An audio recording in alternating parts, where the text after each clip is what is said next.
If you're tired around playing around the same forecast as everyone else, like Ash Lilia or Heavenly Kane, let me introduce you to the best forecast you're probably not playing enough around, Sylas, who's gaining many top players hundreds of free LP. Sylas is a very flexible champion and very powerful, but you just have to know how to unlock his true potential. Let's go ahead and dive into this episode of TFT Academy and figure out just exactly how to do that.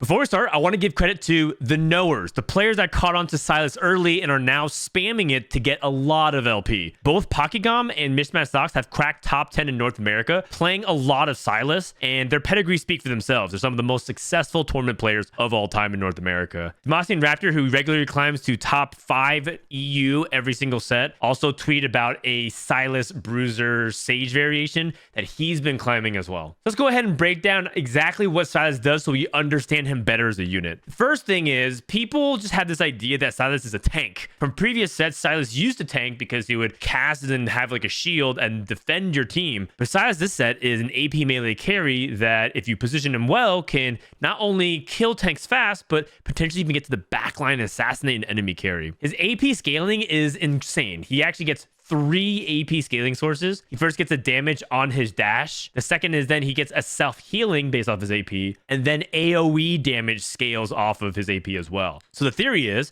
if you play a high AP trait like Sage and position Sylas in the 3rd row, you might actually be able to give him so much HP that he's going to be able to deal a ton of damage and self-sustain. But the thing is, you can also put him in the front row if you have better defensive items, because he has self-healing, and then he gets Omnivamp from being in the front line, and he's much more of a consistent source of DPS as opposed to a giant amount of burst. So Sylas can actually be both a burst-oriented champion as well as a sustained DPS champion, depending on your items, your augments, and your setup, making him one of the coolest AP melee carries that they've made in quite some time. For any fans of Set 6 Gizmos and Gadgets, he actually is reminiscent of the rival Vi back when 6.5 launched and Vi became a forecast. The thing about targeting backliner as a second target usually depends on positioning Sylas on the side, because as he kills the far left or far right target, he might end up dashing through it and then hitting the back line. Kind of similar to how Set casts, and when he lifts his target, he gets to the back line. It's a little bit like that. But it's not very consistent, so you can try to position that way, but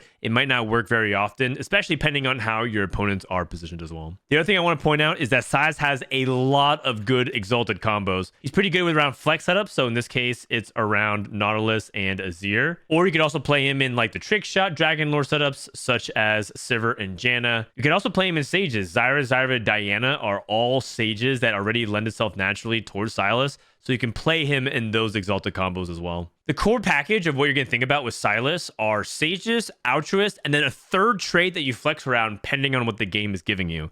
So a lot of times you're going to play around Bruisers because Sylas is a Bruiser, and because you're playing Sylas, Galio, and potentially Riven as an Altruist, that gives you a natural spot for a 4th Bruiser. You can go ahead and flex based on what you end up hitting there. The main Bruiser you're thinking about here is Aatrox. Heavenly is the way you kind of bridge back into the Heavenly Kane build that a lot of people are playing. Like maybe instead of going for Galio and Riven, you play Kane plus a Reaper, or Dragon Lords because you have Rakan and Diana, and then you can add in a little bit more Dragon Lords to get an AoE stun. So while you do end up playing a lot of like the same core units, a lot of them are interchangeable outside of the Sages. You can take out Riven and Galio, and maybe even Soraka if you're just not hitting like the Wukong, so you don't have the Heavenly Altruist, and then just flex around those. You can take out maybe the Sages and then go into a bunch of Bruisers and then tech in some Ghostly with it. There's a lot of different things you can do. That's all well and good, Frodan, but what if I don't hit? What if I don't hit Sylas? What if I don't hit Sages? What if I'm just like rolling and I don't have anything to do? Because a lot of times a lot of people make a mistake is they have a bunch of gold at 8, they roll only for the units that we mentioned, they roll for only these units, and they're just not getting it. So what do you do if you don't hit? Well, first of all, slow down on your roll down and just be cognizant of what you can hit. But here are some suggestions of what you can do if you are either in the Sylas waiting room or you have to almost pivot entirely. For one thing, I think Annie is a 1-to-1 item holder of Sylas. She almost holds exactly the same items. Spark, Crown Guard, and Adaptive Helm are fantastic on her. And he also does a lot better with straight up tank items. So you can even hybridize it. Let's say you're in a situation where you only have 1 or 2 Sylas items, but you also have some other defensive items. Slam them all on Annie until you hit Sylas, and then sell Annie and distribute those items to different champions. You could always chase Diana 3, although it's not very consistent this patch. And you can also put Sylas items onto Rakan. Rakan ends up being a very good melee carry that ends up using a lot of AP items. So if you end up in a situation that's kind of crazy, like let's say you hit Rakan 2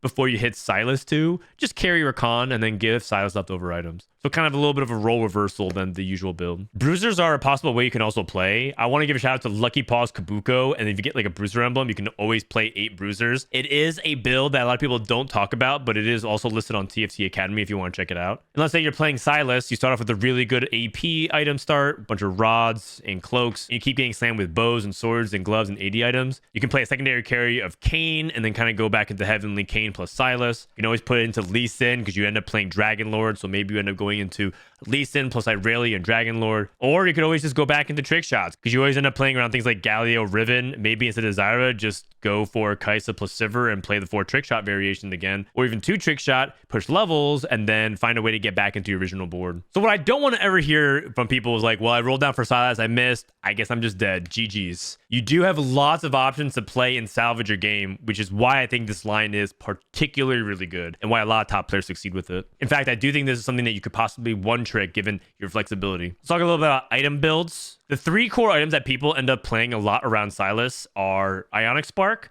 Adaptive Helm, and Crown Guard. The Ionic Spark is to give him the magic resistance shred, which is huge. Adaptive is actually similar to blue buff. Sylas has a low mana count, so basically he just has to get a little bit of mana. He's casting a lot, and the more he casts, the more he's getting that AoE and that healing and that damage, so ends up keeping him in the fray very often. And Crown Guard just gives him everything he wants. Gives him a raw amount of AP. It gives him some defensive shielding that scales off his HP, which is good since he's a bruiser. However, I will say that one thing that's becoming more and more important is Quicksilver, because there's a lot of Lissandra in the current meta.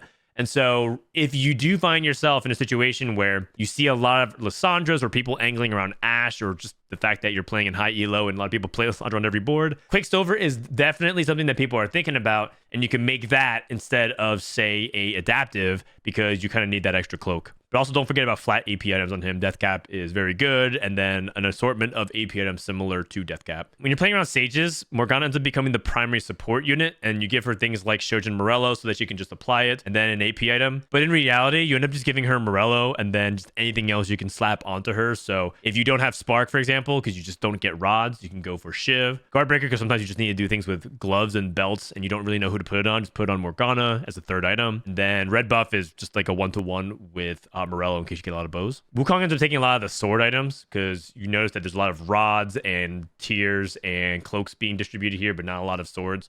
Wukong usually takes a lot of the sword items. But in reality, it ends up being leftover AD because you just don't really get to pick all your items that often. Most of the time, you're going to dedicate so much of your effort towards having best in slot Sylas plus a really good amount of support items. And then you just don't really have like the best in slot AD items. And then I will say, if you get a chance to itemize Rakan, please do. Leftover AP tank items are very good on him. Just go ahead and slap that onto him and watch him do really well with, things like exactly these 3 items or even just tank items. Let's go over some augments to talk about what to think about when you are playing Sylas Flex. In Silver, there are some really powerful Silvers, particularly ones that can give you good items. Because we're playing dual carry and we almost need like specific set of items, taking things like Component Buffet and Over Encumbered can be really, really good. Either having perfect items or getting so many items, you basically should get the perfect items. Unified Resistance is good because there's a lot of HP and shield on the team, and so it synergizes with that because Resistances gives you more effective HP. Healing Orbs is also very good because Sylas ends up getting into the fray a lot, and he is most likely the target of the healing, so ends up being a nice way to double up on that healing. Generically speaking, Inspiring Epitaph is one of the best gold combat augments in the game right now because there's so much HP buff to a bunch of 4 and 5 costs, so no surprise that it's really good in this comp as well. Magic Wand, because you just need a lot of rods. You can basically never run out of rods. Spark, Morello, Death Cap, Crown Guard. There's just so many different ways that you can make rod items, so don't be afraid of taking something like Magic Wand. Combat Caster is just nuts. I mean, you have so many low mana units like Sylas and Wukong that can really benefit from Combat Caster, and also in general, it's just really, really good defensive combat thing that synergizes with a bunch of the other things that you have on your board. Lucky Paws is just another variation that you can play of Sylas. You can either reroll Kabuko, or you could go for a tempo into like 6-8 bruises while playing Sages. There's a handful of ways that you can actually play Lucky Paws. It's really, really interesting. Prismatic. Shop Experience is the best Prismatic Econ augment right now because you just get so many piled up rolls, which are high value, and you get 1 gold every turn. That's the immense drip economy coming through. Sage Crown is really good because it gives you an adaptive helm start. A lot better than Sage Crest. Sage Crest is doing way less work than Sage Crown because Sage Crown gives you 2 things, that +1 and that extra item to help you get started. Jewel Lotus is good because you have so much AP sources, so you get massive crit burst. And then New Recruit, which allows you to not only get a duplicator, but add in a support trait. A lot of times you're like, hey, how do I fit an extra altruist or this extra sage or this extra dragon lord, or, you know, +1 of whatever. New Recruit lets you squeeze in more at level 8 and 9 and kind of have like a mixture of a ton of support traits. Let's go ahead and look at TFT Academy in terms of the positioning and just talk a little bit about why you would want it this way. The first thing I want to say is, okay, I know we put it B tier, but because it's on the newer side and it's not that popular, it feels like putting it towards A or S tier is a little bit early. It's probably going to rise as time goes on. Maybe even by the time this video ends up being seen by you, it could be higher tier. So I know what it looks like, but just move past that.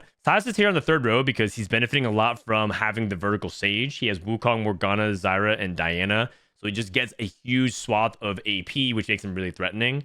And he's also next to Zyra because Zyra ends up wounding immediately who he's targeting, and she does a bunch of single target damage. And Soraka ends up making this Mana Reave AoE to kind of have Sylas come into this side. If someone positions in front of Diana, what ends up happening a lot of times is Sylas ends up walking up to the same target Diana's attacking, and then he dashes through it. When he dashes through it and he kills that target, he ends up flipping around and targeting the backline care unit right across from Diana. And so this is why you end up putting Sylas sometimes like either C1, C2 or C67 when you're putting him in the 3rd row. If you end up trying to put him in the front row because you give him a bunch of defensive items, in fact, these are the 3 items that you'll probably put defensively on him. If you put, you know, Quicksilver, for example, in Sylas, maybe put him 3rd row. Then you probably put him around B1, B6 or A2, A6. And that way he can target into the units that are in the front corners and find a way to dash to the back line. But because it's so dynamic, remember that you have to kind of think about your positioning every single round. It also kind of depends if you also hit other units like Lysandra or other things that might influence your positioning. Okay, so I looked for some examples of gameplay VODs of Sylas Flex, but the reality is a lot of people who do play this aren't streaming, or the people that are streaming this are hiding some of it because they don't want people to look at their VODs and download the tech. So I queued up myself and decided to try the line so that way I can prove to you that, hey, even Frodan can pull it off. All right, so this is 3 champions portal. I did think about possibly making gold to start things off, but I generally want to play for higher tempo, but I see the option of making gold, so I commit to it. And for people wondering, we are playing it twice as fast because I just want to give you the broad strokes of it as opposed to kind of micro analyzing every single decision. But let's talk about augments. Story champion, not really relevant with my start because my items are Morello to start things off. Morello's a good support item, and I'm going to probably slam it because I'd rather have the guaranteed tempo of a Morello Nomicon, and Sylas items are pretty flexible. Even if I don't get things like a Spark, I can go for Shiv later on. So I'm thinking about that. As a result, I don't think I'm going to take Story Champions. It's not really relevant for the line at all. You have my sword is also AD focused. I don't think it makes a lot of sense to take a sword here. I can't even slam anything anyways, and it's not very important because Sylas does AP damage alongside the adjacent units. Pandora's items is a lot weaker than the other versions of Pandora's because at gold tier, you're trading off a lot more power for almost like the same effect. Basically, you get 1 additional component, and that's really not really worth it compared to the silver version. However, gold versions of a lot of other things are much stronger, so I'm not that interested in it. I reroll all my options. I look at Sniper's Crest, Buried Treasures, and Crown Guarded. Sniper Crest, we're not really playing that line, so no thank you. Although Early Aphelios is nice with my Fated Start. Buried Treasures is pretty good. It gives me like 3 components, which allows me to build into potentially 2.5, maybe 3 Sylas items. So I'm thinking about Buried Treasures. Then I noticed that Crown Guarded is also available, and Crown Guard is basically a buff version of Crown Guard, which basically buffs Sylas. And it also gives me the possibility of not worrying about slamming Morello without, being down on rods throughout the rest of the game. That means that by slamming Crown Guarded and Morello, I only have 1 more rod that I need before I can get pretty much like a good setup of Morello, Spark, and Crown Guarded. So that feels really nice. The stats on it are mediocre, but in general, I think it's a really good pick here. I make a Yasuo 2, and and just decided to have Yasuo hold the items. And I put Morello onto Ari, and I'm choosing to make gold. I'm not leveling here because I don't think my board is that strong, despite the fact that I have a Yasuo 2 with Crown guarded. And also I want to make economy. I don't level the 4 here, and I think that is important to note because I'm trying to focus on my economy, and there's no real likelihood that I'm able to go for a full win streak. I just have Yasuo 2. No faded, and I even debated whether or not I want to play Darius 1 over a Kiana 1. So those are kind of the things I'm thinking about right now. Azir moves the 3-2 and 4-2 augments to random rounds, so that means in my head this is pretty much what I'm going to be playing for the next couple of stages. I'm not even going to bank around the fact that I'm going to hit an augment for a while. So my mentality is, okay, what if the game just ends right here and these are the rest of my augments? I can't really play around combat power, so I have to play with Crown Guard as my only augment and keep that in mind. So what this means by the 3-2 and 4-2 augments moving, I'm not going to try to like slam too aggressively because I need to keep my items open. I don't have item augments that can fix things, for example. I go up against someone that's level 5. Kind of unfortunate because they use their gold advantage to push to 5 very early, which I think is kind of unfortunate. So I end up losing my streak, even though I leveled. I end up taking up the team planner and putting all the units into it, which is the sages and the altruists. Just throwing all the units ahead of time to make sure I know what I'm looking for. The good news is that despite the fact that I lost the previous round and I have an uneven streak, I can just sell to make 20. I decided to hold that Malphite instead because my next level might just be an extra heavenly unit. At this point, I also noticed that I'm having 2 out of 3 Exalted. So I'm trying to think about how I can get Exalted onto my board soon. I need to find, I believe, a Teemo, and then Ashe and Azir are the other 2 Exalted units. I level here and play Faded, and I link Ari and Yasuo because those are my 2 strongest units. Actually, I missed Kindred earlier in my previous shot because I was too busy using the team builder, so that was a little bit my bad. But at the same time, I kind of needed to save my gold anyways, so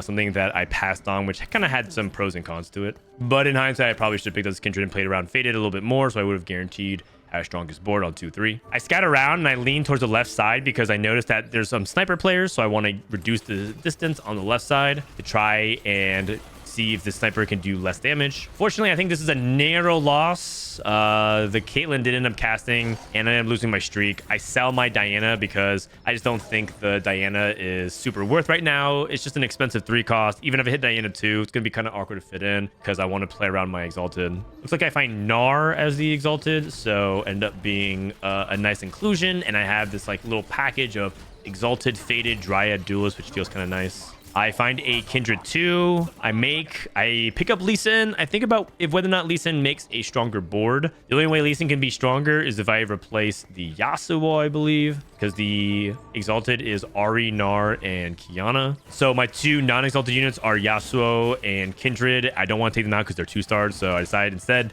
just to hopefully hold on to it and sell to make gold. I didn't slam any items, by the way. I didn't want to slam sword or belt with anything because Gunblade is not particularly strong, and I don't really think Steric's Gauge is important right now. And there's no encounter coming up, no augment. So this is kind of what I was going back to before, which is if I know that there's going to be no augments to play around, if I slam something and feel like I regret it later, it's going to be really devastating. So trying to play around that. I end up selling the Lee Sin because I need to make gold. At this point, I kind of recognize I'm winning and I'm getting Exalted EXP anyways. So try to just lean into my current existing board as opposed to trying to force a Lee Sin onto my board, even though Lee Sin's a good unit. I play around with like what strongest board variations are. I think I take out Kindred for this fight, which I think is a mistake. Oh, it's because I wanted to pair Yasuo and Thresh as a stronger frontline because I was worried that I don't have good enough frontline. And then I ended up going up against this Kiana 2 anyways. That beats me, so I think in hindsight, I shouldn't have done that. It's okay. I'm looking for a cloak here for Spark at this point because I think I need Shred. Then I have my anti-heal plus Shred squared away, so I go for that. A lot of players could have gone for Crown Guard instead with the Nautilus and the Vest, but I think it's important to square away utility first, so that way I'm not caught in the spot where I don't have any Shred or any anti-heal. Nico 2 is nice, and I noticed that it's not that expensive to level, so I end up leveling here. If you can make 30 gold and be at level 7 at 3-5, that's usually a good spot because you're only sacrificing about 3 gold when you want to get to level 8 anyways, because your 30 is not making 50 and then your 40 is not making 50, so that's just the 3 gold there. And I pick up an early Sylas and a Morgana, and I don't end up selling my board though, because I feel like I don't want to make my board all 1-stars. I would be selling almost all my upgraded units. Like I would sell my 2-star Yasuo and my 2-star Ari in order to play 1-star units. A bit of a misposition here. I end up making my right side incredibly weak, and as a result, Ari ends up getting swarmed.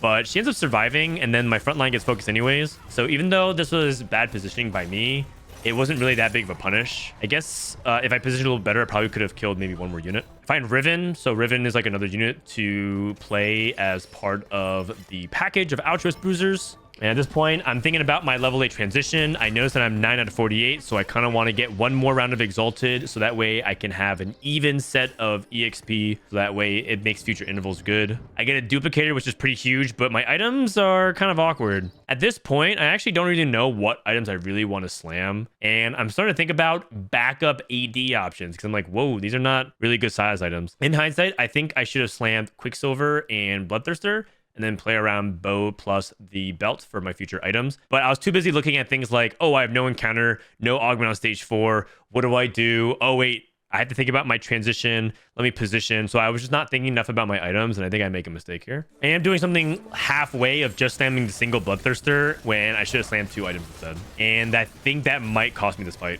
And that's a big deal, because in these kinds of small skirmishes, being able to squeeze out 1 more fight win just gives you another life, which is huge. This is absolutely a Quicksilver diff. For this round, let's go ahead and slow things down and look at how I play level 8. So I level, it's a little bit off interval, but that's okay, because ultimately I do want to get to level 9 as well. I roll and I find 1 Morgana, I find Zyra, and I find some other high impact 4 costs like Kayn and Ornn, Soraka pair, Kayn pair, and then I end up putting in the Ornn over the Kiana because I know I want to tech out of the Heavenly. I don't think this is my strongest board, but I knew that I was holding so many pairs and I'm still mid-transition. And this is sort of going back to what I was talking about before, which is even having 1 extra life means that this transition is less punishing. So yes, I did get things like the Ornn and the Bloodthirster on my Kayn and kind of positioned okay. But if I was cleaner about it, for example, playing this Diana over the Nico and rolling a little bit more gold, or just finding a way to get Altruist in, I think my board would have been slightly better. And maybe I would have ended up winning this fight as well. So 2 fights, I think, by not slamming items, by not positioning, by not rolling faster, has cost me HP. I hit Lissandra, which is a high roll. I think that is really good, and I need to find a way to play this Lissandra no matter what. So now I take out the other units that I'm not playing. Like, I don't really care about 1-star Thresh. I don't really care about 1-star Ornn. I'm rolling down because I have a duplicator, and I want to see if I end up hitting things like my Kayn 2 and then play around Morgana instead. I still looking at the fact that I have 4 components, which is incorrect. I need to slam something. I still don't know why I'm not slamming Quicksilver. I think at this point, I recognize that I'm close to hitting Kayn 2, so I should probably slam an AD item. Please, Frodan, slam an AD item. Oh my god, I'm not gonna slam anything, am I? Okay, let's fast forward and ignore this part. Okay, another narrow loss. Dude, all these fights are so winnable if you just slammed an item. Come on, man. Okay, well, if anything, it's good to watch your own VODs and learn from mistakes. On Carousel, no really high impact units. Galio might be nice because I'm missing that for Story Weaver, but I choose to go for tier here so I can make adaptive. At this point, I think I recognized I should have slammed 2 items already, and I was like, oh, that's right, I should have slammed items. So I go for the adaptive on Sylas, which is part of Core Bis. And then I roll again, I hit Soraka plus the Morgana. So now everything is good to go, and I still have my duplicator. I slam Last Whisper because there's no choice to slam Quicksilver anymore. So now that I have, Bis on Sylas, I'm just going to go for a hybrid Kayn plus Sage plus Sylas setup here, which is another variation of that Heavenly build. Lissandra ended up farming 1 component, but it's another Morello, so can't really slam anything right now. And because there's nothing else to do here, I am just going to go to 9. I don't really have like the ideal board, because if you look at my board state, it's not really the ideal board. I don't have things like the Galio and the Story Weaver. I don't have like Rakan and Wukong. Instead, I'm just playing around 1-star Lissandra because she is just OP. So I just know that I want to play Lissandra on my board. And now, because of the sum of my team, the parts, by having Morgana and Kayn 2, and look at that, Sylas 1 still being the carry of my team. You might be thinking, well, you hit Kayn 2, and Kayn 2 just that good. Just, my Sylas died early, and he's still at 1-star, still pulling off some really impressive stuff. I get a second Crown Guard, which I think is really funny. So I started thinking, who should I stack with my other Crown Guard? I think I'm going to put it on Lysandra for now because Lysandra could be holding items for Rakan. So I was thinking maybe later in the game, I tech in Rakan. I just have Lysandra be my Rakan holder. I get really lucky and there's a Sylas that dropped for me. So now I can use my duplicator. Second augment finally kicks in. I have 125 teaming up in item grab bag. Item grab bag is a little bit awkward because if I get something that's like specifically for Sylas, I can't really put it on him. And I do think that I could have taken it and be okay with 80 items because it can go onto Kayn, but Kayn wants kind of specific 80 items. He doesn't want like a second last whisper, for example. I kind of need like something more particular, so I don't think it's good. Teaming up is a lot weaker because I already finished slamming a lot of components and I don't really need the 3 cost. It could be interpreted as 1 component and 6 gold, but I think I'd rather have 1 component and this, a 5 cost, as opposed to 1 random component and 3 cost. I think this is just superior. I roll options 2 and 3 thinking that I want to take 1, 2, 5, but I find Silver Veil, and Silver Veil is really good late game because it just stops a lot of CC, whether it's Nautilus or an early Lysandra. So I think that's just the pick here. I pop my anvil and I see kind of awkward similar components. Like I have 2 vests and a rod. So I figure just going double crown guard here makes the most sense. It's kind of unfortunate I don't have a third item I can make for Kayn. The best Kayn item here I could make is probably a guard breaker or maybe unironically a crown guard. So I just choose to go for double crown guard here and duplicate my Sylas to make it easier. I try a theory out. This is me trying out positioning by putting Sylas and Lysandra closer to the front. My Sylas is in the front row, by the way, because my front line is so bad that I don't think other units can tank from it. But in hindsight, I think I should have put him in the 3rd row. I also put Lysandra closer to the front because I want to see if the double crown guard gives her enough shield with Silver Veil to have survivability. I think this fight didn't give me enough conclusive evidence because I won, so I tried it for a couple more rounds, and I experimented with a couple variations of positioning here.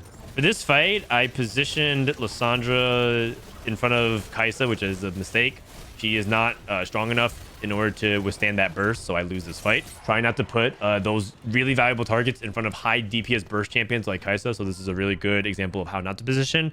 Cost me yet another life. I don't know if I would have won that fight, but it definitely could have killed more units. Know your enemy, Martyr, and Harm Assist. Martyr's just really, really good generically because of how much HP in the game there is right now with a bunch of buffs to 4 and 5 costs. So I think that's a clear pick. I roll options 1 and 3, and I see Reinforcements and Gifts from the Fallen. Gifts from the Fallen is also not even that bad if you play like the Heavenly setups as it suggests, because you end up like having 1 unit kind of hyper carry. But in this spot, I still think Martyr is too good value to pass up because I'm playing around Sylas 2. And I already hit it on my 4 cost. I don't need reinforcement. The only time you take reinforcement in this spot is if you're highly, highly confident you're going to go for a 3-star 4 cost.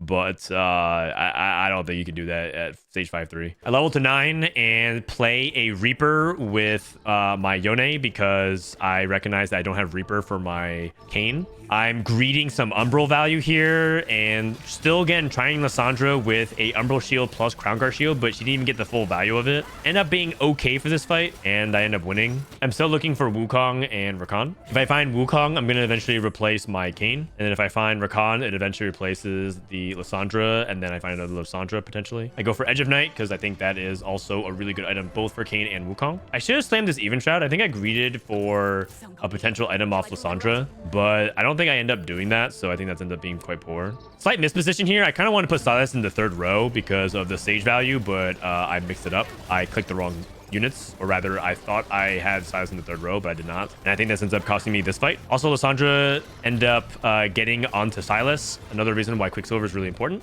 Man, watching all these little fights that I think end up being positioning diffs is kind of painful. I hit Wukong and I end up cutting the Yone because I just don't think that it's worth playing the Reaper here and the Umbral just for synergies. I think Wukong is too important for 4 Sage plus Heavenly. Just gives me a lot of support traits and ends up kind of putting back Sylas into the driver's seat. This person has 2 Porcelain emblems. I think I am the underdog. They hit everything, right? They have 6 Porcelain plus Ash 2 and Lilia and Azir, so not super optimistic.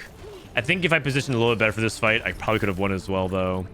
But it's okay. It's still a good loss. 16 HP. I think I could have probably put this Lysandra in front of Annie. Would have made my life a little bit better that fight. A little bit hard to tell though. Sometimes in these late game scenarios against all these Ashe boards, it's really, really difficult.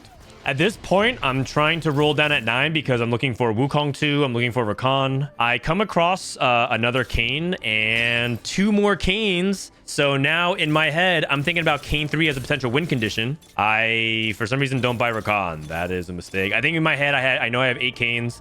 So I think I couldn't hold Rakan. I slammed the even trap that I should have slammed 2 rounds ago. My Sylas ends up getting onto the back line and kind of shows you a little bit of why you want Sylas on the side, because he was able to kill this target and then dash to the back line. And a very easy, comfortable win against this Ashe player. You only have 1 porcelain emblem, much more beatable than 2. And I high roll a Kayn 3. I never ended up finding the ability to transition into Rakan, and I knew that there's an out for Kayn because I scouted around. I find Rakan again, and I can't sell this Kayn at this point. Usually if you hit Wukong 2, you just sell the Kayn and put the items onto Kayn 2 instead. But this is a high roll for me to convert the top 4 into a first. I think people might look at this and be like, well, you hit Kayn 3, of course you're going to win. Like, this is just a high roll. But in reality, 1, I scouted to see if it was going to be contested. It wasn't. And I ended up leaning into this. 2, it shows you the versatility of the line. You can still just play Kayn or something else as a 3-star 4 cost out. And 4, I already had the top 4 secured anyways, man. So this is a way for me to just make sure my top 4 turns into a first. And so at this point, it doesn't really matter very much. I think that as long as I hit Wukong 2, I am done. Going to 10 does not really matter. There's only a couple more rounds left in this game.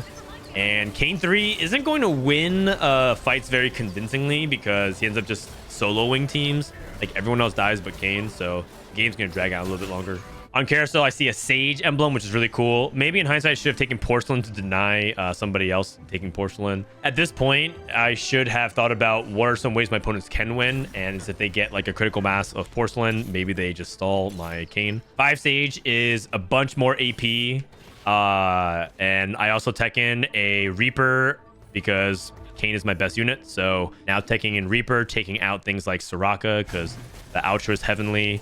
Not as important as making sure that Kayn has effectively like a semi-small Infinity Edge on him. All right, easy win here against the Ghosts. And I believe this ended up being a double kill. I hit Wukong 2, and that should be it. Other boards are really cracked. They hit like 2-star legendaries and a fully stacked Ashe board. Also kind of funny that I ended up playing around 4 Crown Guard. All I wanted to make sure was that Sylas and Kayn didn't get Lysandra ulted.